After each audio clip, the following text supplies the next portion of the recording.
할렐루야, 하나님께 감사와 영광을 올려드립니다. 오늘은 5월 10일 주일입니다. 함께 예배드리는 여러분 모두에게 하나님의 은총이 가득가득 임하시기를 축복합니다. 할렐루야. 오늘 말씀의 제목은 행복하게 사는 비결입니다. 어떻게 하면 우리가 행복하게 살 수 있는가? 이 제목에 담겨 있죠. 그리고 본문 말씀은 창세기 21장 14절에서 16절까지 말씀입니다. 여러분 화면에 오늘 말씀이 나와 있어요.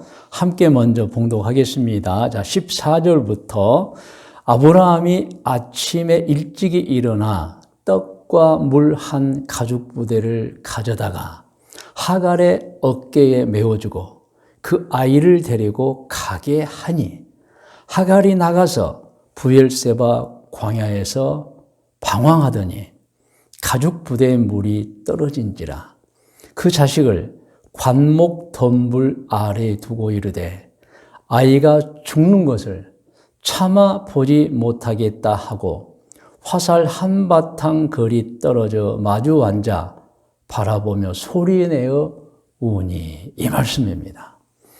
여러분 창세기 21장을 보면 아주 슬픈 사연이에요. 아주 슬픈 사연이 기록되어 있습니다. 오늘 말씀의 배경 여러분 잘 아실 것입니다. 하갈이 남편 아브라함에게 추방당했습니다. 그리고 어린 자식 이스마엘을 데리고 이제 브엘세바의 광야에 이르렀습니다. 그런데 그 광야에 이르렀을 때에 준비해 가지고 간 물이 다 떨어져 버린 거예요. 여러분, 광야에서 마실 물이 떨어지는 것은 죽음을 의미합니다. 그래서 하갈이 어린 아들 이스마엘을 그나마 광야의 강한 햇빛을 조금이라도 피할 수 있는 관목 덤불, 우리말로 해석을 하면 가시 덤불의 그 그늘 아래에 두고 화살 쏜 만큼의 거리, 한 200m, 300m 되겠죠. 그 거리에 떨어져서 아들을 바라보고 목 놓아 울었던 장면이 오늘 본문 말씀입니다. 하갈은 본래 아브라함의 두 번째 부인이에요. 본래는 사라의 몸종이었죠. 그런데 이제 사라의 요청으로 아브라함의 둘째 부인이 된 사람입니다. 어린 아들은 아브라함과 하갈 사이에 난 아들 이스마엘입니다. 그런데 그들이 각각 남편과 아버지 아브라함에게 추방을 당한 거예요. 그리고 이제 잠시 먹을 양식과 물을 가지고 떠나서 브엘세바 광야를 헤매다가 준비해 가지고 온 물이 떨어져 버리는 거예요. 이제 꼼짝없이 죽게 된 것입니다. 창세기에서 이 장면을 읽을 때마다 마음이 아픕니다. 이유가 어찌 됐든지 간에 이 젊디 젊은 어머니와 이제 막 철들기 시작한 15살 소년이 그 척박한 광야에서 물이 떨어진 거예요, 여러분. 이제는 꼼짝없이 죽게 된 거예요. 그래서 서로 떨어져서 서로 목 놓아 우는 장면인 것입니다. 애처롭기 그지 없는 정말 마음이 아픈 장면입니다. 그런데 마음은 아프지만 그들이 행한 과거의 행적을 보면 떠오르는 성경 구절이 딱 두 가지 구절이 있습니다. 첫째는 마태복음 7장 12절이며 갈라디아서 6장 7절입니다. 먼저 마태복음 7장 12절 함께 봉독합니다. 그러므로 무엇이든지 남에게 대접을 받고자 하는 대로 너희도 남을 대접하라. 이것이 율법이요 선지자니라. 율법이요 선지자라는 말씀은 하나님이 주시고자 하는 말씀이라는 거예요. 남에게 대접을 받고자 하는데 너희도 남을 대접하라. 자, 갈라디아서 6장 7절입니다. 스스로 속이지 말라. 하나님은 업신여김을 받지 아니하시는 이 말씀 하나님 다 알고 계신다는 거예요. 다 보고 계신다는 거예요, 여러분. 사람이 무엇으로 심든지 그대로 거두리라. 여러분, 이렇게 하갈과 이스마엘의 그 처지가 너무너무 안타깝지만 그들의 과거 행적을 보면 마태복음 7장 12절과 갈라디아서 6장 7절이 생각나는 거예요, 여러분. 하갈과 이스마엘이 대접을 잘못한 거예요. 그 심기를 안 했어요, 여러분. 잘못 심었던 거예요, 여러분. 그 내용이 우리가 이제 깨닫고 깊이 생각해 보아야 됩니다, 여러분. 그러면 하갈과 아들 이스마엘의 과거 행적이 어떻기에, 그 어떻기에는 자, 창세기 16장 4절과 21장 9절에 나와 있어요. 먼저 창세기 16장 4절을 읽겠습니다. 같이 읽어요. 아브라함이, 아직 아브라함 되기 전의 이름이죠. 하갈과 동침하였더니 하갈이 임신함에 그가 자기의 임신함을 알고 그의 여주인을 멸시한 거예요, 여러분. 여주인이 누구예요? 사라잖아요. 애굽에서 그 참 가난한 이 하갈을 이제 거두어다가 이제 같이 살고, 물론 이제 성경은 몸종이라고 나와 있죠. 그리고 나중에 자기를 대신해서 남편의 아기를 낳아달라고 둘째 부인으로 만든 사람이 사라예요, 사라. 그런데 이 하갈이 임신하고 이 주인 사라를 멸시한 거예요, 여러분. 그러면 이스마엘은 어떻습니까? 창세기 21장 9절에 나옵니다. 계속 읽을까요? 사라가 본즉, 이제 큰어머니죠. 아브라함의 아들 애굽 여인 하갈의 아들이 이삭을 놀리느니라. 그리고 세월이 흘러서 이제 여러분 다 아시죠? 이제 사라도 이제 99세 임신해서 아들을 낳잖아요. 그리고 그 아들을 낳은 지 1년이 되는 해예요. 이제 이삭은 아주 갓 돌이 지난 아기예요. 그런데 이스마엘이 하갈을 놀리는 거예요. 여러분, 이것을 본 사라의 마음에 큰 고통과 상처가 된 거예요. 성경학자들은 이 해석을, 즉 창세기 21장 9절에서 이스마엘이 이삭을 놀리는 그것을 단순한 놀림이 아니라고 해석합니다. 그 놀림은 갓 태어난 동생 이삭이 미워서 괴롭혔다는 거예요, 여러분. 왜 괴롭혔을까요? 사실은 재산 문제죠. 이삭이 태어나기 전에 물론 본인은 둘째 부인의 아들이었지만 장자예요. 장자는 아버지의 모든 고난을 이어받게 되어 있어요. 재산뿐만 아니라 모든 고난을 이어받는데 그만 이제 이삭이 태어나고 만 거예요. 그래서 이 이스마엘에게는 얼굴 표정에는 숨겼을지라도 그의 행동 속에 나타나는 거예요. 이삭 너 때문에 내가 많은 걸 이제 잃어버렸어. 여러분, 그래서 이 사라가 이스마엘을 보는데 이스마엘은 표정은 숨겼지만 그의 행동 속에서 그 괴롭힘이 보였던 거예요, 여러분. 사라의 마음이 어땠습니까? 아주 심히 분노한 거예요. 하갈도 그렇고 이스마엘도 그렇고. 그래서 결국 그 사건으로 어머니 하갈과 그 아들 이스마엘이 집을 떠나게 되었던 것입니다. 창세기 21장 8절로 10절을 읽으면 그 내용이 나옵니다. 8절부터 아이가 자라면 이제 이삭이 이제 태어난 거예요. 자, 이스마엘보다 약 14년 후에 태어나죠. 이삭이 젖을 떼는 날에 아브라함이 큰 잔치를 베풀었더라. 사라가 본즉 아브라함의 아들 애굽 여인 하갈의 아들이 이삭을 놀린, 이 놀림이 그냥 놀림의 괴롭힘이었다는 거예요, 여러분. 10절 그가 아브라함에게 남편을 이르되 이 여종과 그 아들을 내쫓으라. 이 종의 아들은 내 아들 이삭과 함께 기업을 얻지 못하리라 하면서 남편에게 이들을 쫓아내야 되겠다. 왜? 내가 상처를 받았고 내 아들 이삭이 지금 상처를 받고 있다는 거예요, 여러분. 이렇게 여러분, 하갈과 이스마엘의 행적으로 말미암아 집안에 갈등이 생긴 거예요. 갈등은 싸움으로 번집니다.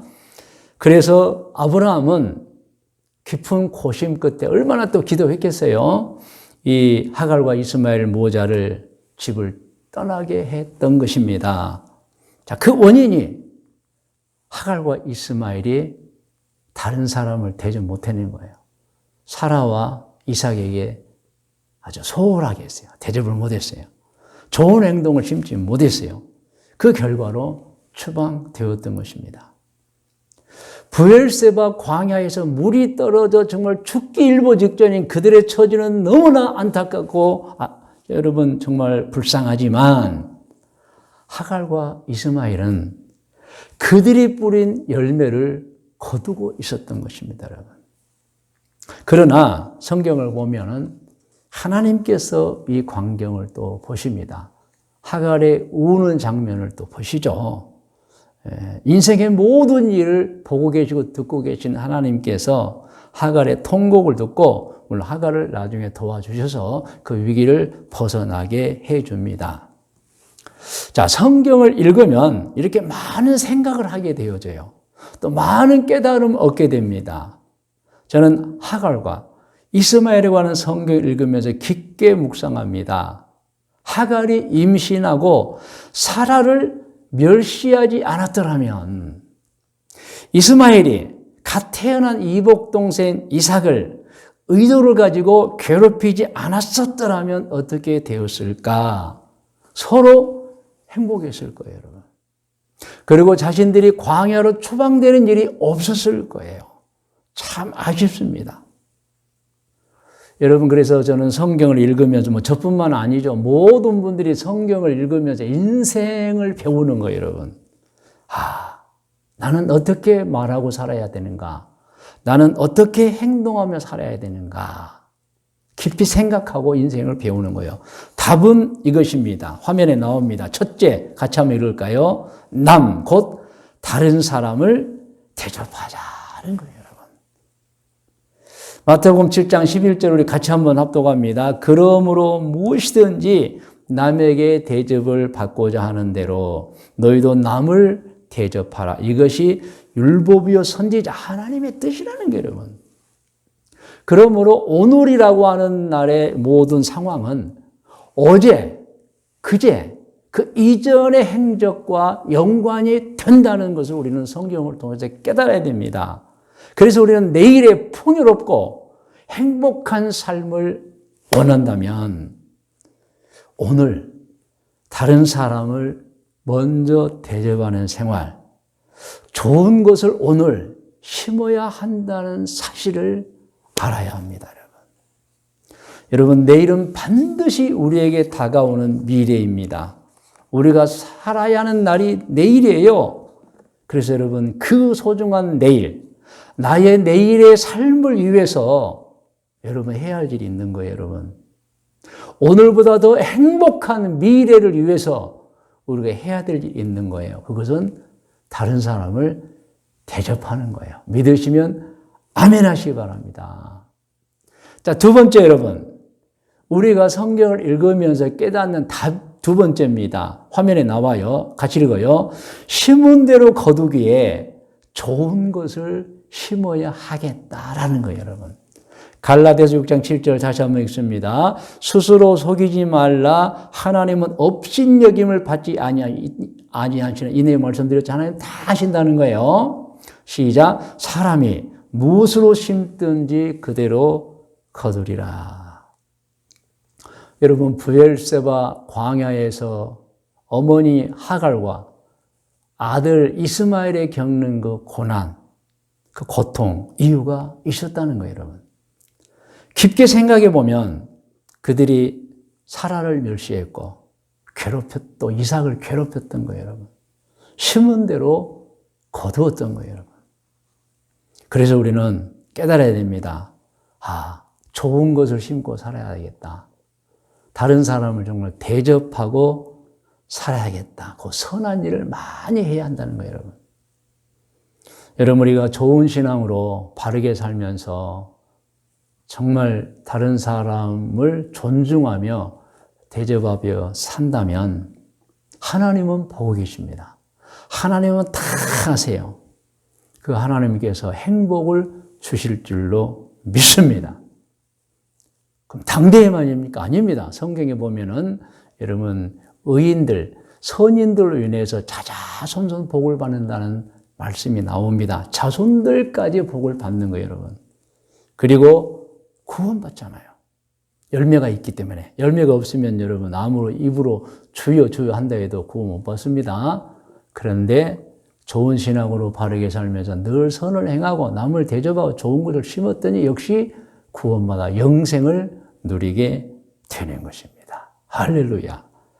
그리고 셋째입니다, 여러분. 답이 셋째. 우리가 어떻게 인생을 행복하게 살 수 있을까? 셋째입니다. 행복과 불행은 앞서 말한 꼭 자신의 행동 결과만은 아니에요, 여러분. 외부적 요인도 있어요. 자, 외부적 요인 첫 번째가 뭐냐면 국가입니다. 국가 환경. 여러분 잘 아시죠? 여러분, 우리 개인의 행복에 영향을 주는 외부적 요인 중에 가장 큰 영향을 주는 것은 국가입니다. 국가. 국가는 우리가 태어나고 싶다 해서 어떤 특정한 국가에 태어날 수가 없어요. 태어나고 보면 그 국가의 국민이 되어 있는 것입니다. 전혀 우리의 의사와는 상관없습니다, 여러분. 그런데 국가가 문제가 생기면 개인은 불행해집니다. 그 국가에 전쟁이 일어나면 그 백성들은 너무 힘들고 고통스러워요. 얼마나 많은 사람이 죽습니까? 여러분 지금 전쟁하고 있는 나라들을 보세요. 비참합니다, 여러분. 그런데 우리는 여러분 지금 전쟁이 없는 나라, 전쟁이 없는 시대, 물론 휴전선이 있고 DMZ선이 있어요. 그런데 여러분 다 아시잖아요. 북한이 우리나라 침공 못합니다. 물론 어느 날 머리가 확 돌아가지고 할 수는 있겠지만 그럴 수도 없어요, 여러분. 시스템상. 왜냐하면 우리가 충분히 방어할 만한 힘이 있고 또 여러분 미군이 핵은 억제력을 가지고 있잖아요. 그러므로 북한의 그 지도자가 오판 못합니다. 아무리 생각해도 오판 못할 거예요. 자기가 죽는 거예요, 여러분. 다만 이제 위협하고 자기 정권의 어떤 안정을 위해서 이 백성들에게 어떤 위기감을 조성하고 있을 뿐이지. 여러분 조금이라도 군사적인 어떤 내용을 아는 분들이나 정치 외교적인 걸 아는 분들은 다 지금 제 말에 당신 말이 맞다고 동감할 거예요, 여러분. 정말 우리나라는 어느새 여러분 경제 대국이 되어 있고 엄청난 힘을 가지고 있어요.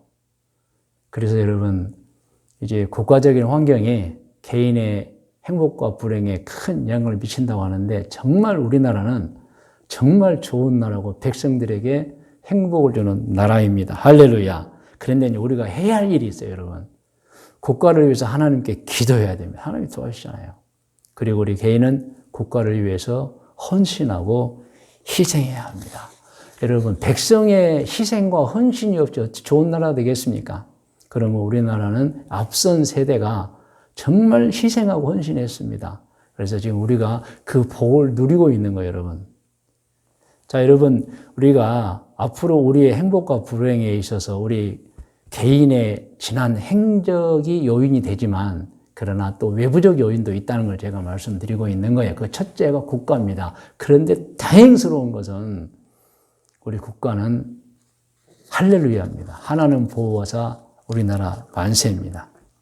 자, 근데 두 번째 외부적 요인이 있어요. 이것은 우리의 개인의 행적과는 전혀 관계없는 우리가 잘못 심지도 않았고 우리가 여러분 나쁜 일도 행하지 않았는데 멸시하지도 않았는데 우리의 행복과 불행을 좌지우지하는 환경이 또 하나 있어요. 여러분 아시죠? 가정환경입니다. 여러분, 가정환경. 가정환경이 국가 다음으로 그 개인의 행복에 지대한 영향, 개인의 불행에 지대한 영향을 미칩니다. 그런데 가정환경 역시 국가처럼 우리가 선택하는 게 아니에요. 태어나고 보니 그 가정에 가족이 되어 있는 거예요, 여러분. 그러므로 여러분, 자식은 좋은 아버지, 좋은 어머니를 만나야 행복합니다. 그건 선택할 수 없기 때문에 그냥 그분들이 좋으신 분이어야 해요, 여러분. 그러므로 우리가 여러분, 가정환경의 좋아짐을 해야 할 일이 있어요. 부모님들은 정말 좋은 부모님들이 되셔야 합니다. 그리고 자식은요, 자기 할 일을 다 하면서 낳아준 부모님에게 걱정 끼쳐드리지 말고 자랑스러운 자식들이 되어야 해요. 믿으시면 아멘 하시기 바랍니다. 제가 화면에 글을 적어놨어요. 너무나 중요하기 때문에 같이 읽어요. 오늘 예배드리는 모든 부모님들은 자식들에게 좋은 아버지, 좋은 어머니 되시기 바랍니다. 그래서 자식들에게 내가 잘 태어났구나 하는 기쁨을 주시기 바랍니다. 계속 읽어요. 오늘 예배드리는 모든 자식들은 부모님들에게 자랑스러운 자녀, 기쁨을 주는 자녀들이 되어야 합니다. 그래서 부모님이 내가 자식 잘 낳았구나 하는 기쁨을 주시기를 바랍니다. 할렐루야.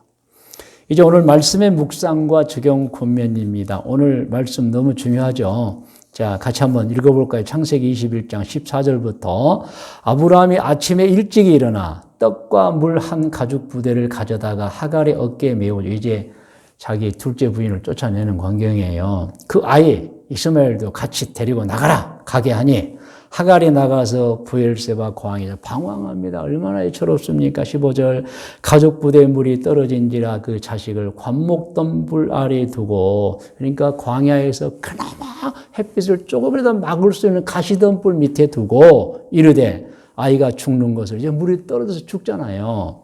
참아 보지 못하겠다고 화살 한바탕 거리에 떨어져 마주 앉아 아들을 바라보며, 여기는 없지만 아들을 바라보며 소리내오라 통곡했다는 거예요, 여러분. 그런데 이미 우리가 알고 있죠. 무엇 때문입니까? 마태복음 10장 12절 그러므로 무엇이든지 남에게 대접을 받고자 하는 대로 너희도 남을 대접하라. 이거 율법이요 선지자 이 하나님의 말씀을 어겼던 겁니다, 여러분. 하갈이 임신하고 주인 사라를 멸시했던 것입니다, 여러분. 그리고 오늘 본문 말씀 중에 이제 두 번째로 갈라디 6장 7절 읽어요. 스스로 속이지 말라. 하나님은 업신여김을 받지 아니하여. 다시 설명합니다. 하나님 다 알고 계시니까 여러분 죄를 짓거나 잘못하면 안 된다는 거예요. 사람이 무엇으로 심든지 그대로 거두리라. 오늘 함께 읽은 성경 말씀입니다. 이제 적용으로 갑니다. 적용 중요하기 때문에 여러분 그대로 제가 적은 글을 여러분이 화면으로 같이 읽어요. 적용 1번 시작. 혹시 어떤 유형이든 고난과 환난을 당하며 불행하다는 생각을 하시는 분이 있습니까? 고난과 환난, 불행이 오면 하나님 원망, 다른 사람 원망, 자기 자신도 원망하지 말고, 지금 적용입니다. 하갈과 이스마엘의 과거 행적을 깊게 묵상하시기를 바랍니다. 그러면서 내가 남을 대접했는가, 내가 좋은 것을 심었는가를 깊이 생각하시기를 바랍니다. 그리고 눈을 들어 하나님을 바라보며 기도하시기 바랍니다. 하나님께서 반드시 은총 내려주십니다. 여러분, 하갈이 통곡하고 울었잖아요.